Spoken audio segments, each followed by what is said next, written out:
Hello friends, दोस्तों हमारी इस यूट्यूब चैनल टेक्निकल मोदी में दोस्तों आज की इस वीडियो में हम लोग यहाँ पे नॉर्मल सेविंग अकाउंट और जो सैलरी सेविंग अकाउंट होता है उनको हम लोग यहाँ पे कंपेरिजन करने वाले हैं कि दोनों ही अकाउंट को अगर हम लोग यहाँ पे ओपन करते हैं तो दोनों ही अकाउंट में क्या क्या डिफरेंस यहाँ पे हमें देखने के लिए मिलता है।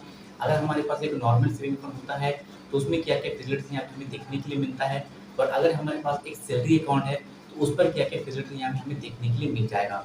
दोस्तों ऐसे में तो यहाँ पे जो भी सैलरी अकाउंट है उस पर ज़्यादा से ज़्यादा यहाँ पे जो है बेनिफिट यहाँ पे आपको देखने के लिए मिलता है। तो चलिए अभी हम जान लेते हैं कि दोनों ही अकाउंट में क्या क्या डिफरेंस यहाँ पे हमें देखने के लिए मिल जाता है। तो दोस्तों वीडियो को शुरू करने से पहले रिक्वेस्ट करना चाहूँगा, वीडियो पसंद आती है तो प्लीज़ दोस्तों वीडियो लाइक कर देना, शेयर कर देना। देन ऐसे लेटेस्ट वीडियो पाने के लिए प्लीज़ दोस्तों हमारे चैनल को सब्सक्राइब भी जरूर कर देना, क्योंकि दोस्तों इस चैनल पर हम वीडियो में ऐसे ही लेटेस्ट जानकारी देन बैंकिंग से रिलेटेड अपलोड करते रहते हैं। तो चलिए दोस्तों वीडियो को स्टार्ट करते हैं। तो सबसे पहला जो यहाँ पे क्वेश्चन आता है जो कि यहाँ पे है अकाउंट ओपनिंग, मतलब दोनों ही अकाउंट को हम लोग कौन कौन यहाँ पे ओपन कर सकते हैं। तो यहाँ पे देखिए जो नॉर्मल सेविंग अकाउंट है उसको हम लोग कोई भी पर्सन जाके यहाँ पे बैंक पे जाके ओपन कर सकता है, ठीक है। लेकिन जो सैलरी अकाउंट है उसको जो लोग यहाँ पे किसी जगह पे काम करते हैं, किसी कंपनी में काम करते हैं, वही लोग इस अकाउंट को यहाँ पे ओपन कर सकते हैं। और उस अकाउंट पे आपका प्रॉपरली हर मंथली बेसिस में एक फिक्स अमाउंट यहाँ पे सैलरी के रूप में आपके अकाउंट में यहाँ पे आना चाहिए, तभी जाके आप जो है एक सैलरी अकाउंट ओपन कर सकते हैं। दूसरा पॉइंट यहाँ पे हो जाता है रेट एंड चार्जेस, जिसको हम बोलते हैं यहाँ पे मिनिमम बैलेंस जो रिक्वायरमेंट होता है हमारे बैलेंस हमारे अकाउंट के लिए, ठीक है। तो अगर हम लोग यहाँ पे जो है नॉर्मल सेविंग अकाउंट ओपन करते हैं किसी ब्रांच पे जाके या किसी बैंक पे, तो वहाँ पे हमें कुछ ना कुछ जो बैलेंस जो है हमारे अकाउंट के ऊपर मेंटेन करना पड़ता है। इस तरह अगर हम बात करते हैं यहाँ पे जो सैलरी अकाउंट होता है तो उस पर कोई भी हमें जो बैलेंस मेंटेन नहीं करना पड़ता है, वो प्रॉपरली हमारा एक जीरो बैलेंस सेविंग अकाउंट यहाँ पे होता है, ठीक है, जिसको हम लोग यहाँ पे किसी भी टाइम जो है जीरो कर सकते हैं। अगर हमारे अकाउंट पे एक भी बैलेंस नहीं होता है तो फिर भी हमें कोई भी यहाँ पे चार्ज नहीं पे करना पड़ता है। इसका जो यहाँ पे तीसरा यहाँ पे ऑप्शन आता है जो कि यहाँ पे है एटीएम कार्ड देन यहाँ पे चेकबुक। तो देखिए जो भी हमारा जो नॉर्मल सेविंग अकाउंट होता है उस पर भी यहाँ पे हमें चेकबुक और एटीएम मिल जाता है, और जो सैलरी अकाउंट होता है उस पर भी यहाँ पे हमें चेकबुक देन यहाँ पे एटीएम कार्ड मिलता है। लेकिन दोस्तों जो यहाँ पे जो नॉर्मल जो सेविंग अकाउंट है उस पर जो भी यहाँ पे हमें एटीएम कार्ड और चेकबुक मिलता है वो यहाँ पे चार्जेबल होता है, मतलब उसके लिए हमें यहाँ पे चार्ज पे करना पड़ता है उसको यूज करने के लिए।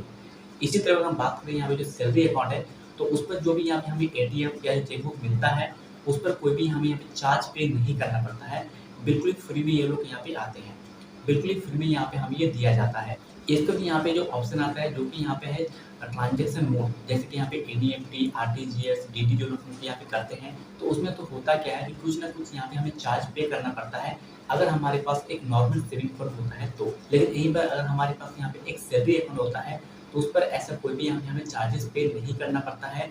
जितने सारे जो ट्रांजेक्शन मोड है वो बिल्कुल ही फ्री में यहाँ पे हमें दिया जाता है। इसके बाद जो यहाँ पे ऑप्शन आता है जो कि यहाँ पे है लॉकर। बैंक पे दोस्तों यहाँ पे हमें लॉकर फैसिलिटी मिलता है, किसी ब्रांच पे जाके आप जो यहाँ पे लॉकर ले सकते हैं। लेकिन तो यहाँ पे जो मेन जो यहाँ पे प्रॉब्लम होता है जो कि यहाँ पे अगर आपके पास यहाँ पे एक नॉर्मल सेविंग अकाउंट है तो उसके ऊपर अगर आप यहाँ पे एक लॉकर लेना चाहते हैं तो उसके लिए बहुत ज़्यादा आपको पेपर वर्क करना पड़ता है, और ज़्यादा से ज़्यादा यहाँ पे आपको जो चार्जेस भी पे करना पड़ता है। इसी तरह अगर आपके पास एक सैलरी अकाउंट है तो वहाँ पे आपको वीआईपी टिप दिया जाता है। देन दोस्तों वहाँ पे जो लॉकर जो है जो आपको जो चार्जेस पे करना पड़ता है उस पर भी कुछ ना कुछ यहाँ पे आपको डिस्काउंट देखने के लिए मिल जाता है। इसके बाद जो टॉपिक है ये बहुत ही बड़ा एक टॉपिक यहाँ पे हो जाता है जो कि यहाँ पे है लोन फैसिलिटी। देखिए तो अगर आपके पास यहाँ पे जो नॉर्मल सेविंग अकाउंट है तो उस पर आपको बहुत ही मतलब कम चांस मिलता है कि आपको यहाँ पे लोन दिया जाएगा। लेकिन इसी तरह अगर आपके पास यहाँ पे एक सैलरी अकाउंट है तो उस पर आपको चांसेस आपका बढ़ जाता है कि आपको यहाँ पे बहुत ही आसानी से होम लोन हो, पर्सनल लोन हो या कार लोन हो, बहुत ही आसानी से यहाँ पे आपको देखने के लिए मिल जाता है। और तो यहाँ पे जो है बहुत ज़्यादा कागज वार्क नहीं होता है। अगर आप यहाँ पे नॉर्मल सेविंग पे लोन लेके जाएंगे तो चांसेस तो यहाँ पे कभी मिलता है कि लोन यहाँ पे आपको मिल जाएगा, पर अगर मिलता भी है तो बहुत ही लेट में मिलता है और बहुत ज़्यादा यहाँ पे आपको चार्जेस पे करना पड़ता है, मतलब जो इंटरेस्ट है वो भी बहुत ज़्यादा यहाँ पे आपको पे करना पड़ता है। इसके बाद जो यहाँ पे इसका जो नेक्स्ट यहाँ पे ऑप्शन है जो कि यहाँ पे हो जाते हैं क्रेडिट कार्ड। जी हाँ दोस्तों, क्रेडिट कार्ड बहुत ही बड़ा एक यहाँ पे जो है ऑप्शन होता है। हम लोग अगर कहीं पर भी जाते हैं क्रेडिट में पेमेंट करते हैं तो कुछ रिवॉर्ड पॉइंट मिलता है, कुछ कैशबैक मिलता है और बहुत सारे ऑफर भी यहाँ पे हमें देखने के लिए मिल जाता है। क्रेडिट कार्ड दोस्तों अगर आपके पास नॉर्मल अकाउंट है तो आपको नहीं मिलता है, अगर आप लेना चाहते हैं तो फिर दोस्तों आपका जो अकाउंट का जो हिस्ट्री है उसको बहुत ही अच्छा यहाँ पे होना चाहिए।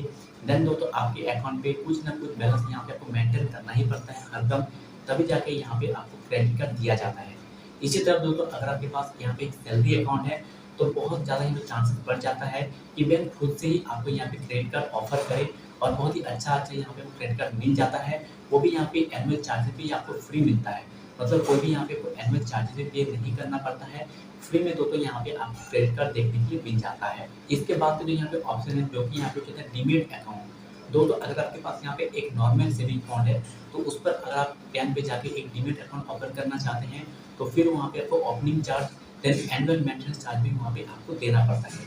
इसी तरह दोस्तों अगर आपके पास यहाँ पे एक सैलरी अकाउंट होता है, तो वहाँ पे कोई भी आपको ओपनिंग चार्ज नहीं देना पड़ता है। मेंटेनेंस के लिए, एनुअल मेंटेनेंस के लिए वहाँ पे आपको कुछ परसेंटेज जो है डिस्काउंट दे के आपको चार्ज लिया जाता है। मतलब दोस्तों इस केस में भी आपसे बहुत ही कम चार्ज यहाँ पे लिया जाता है।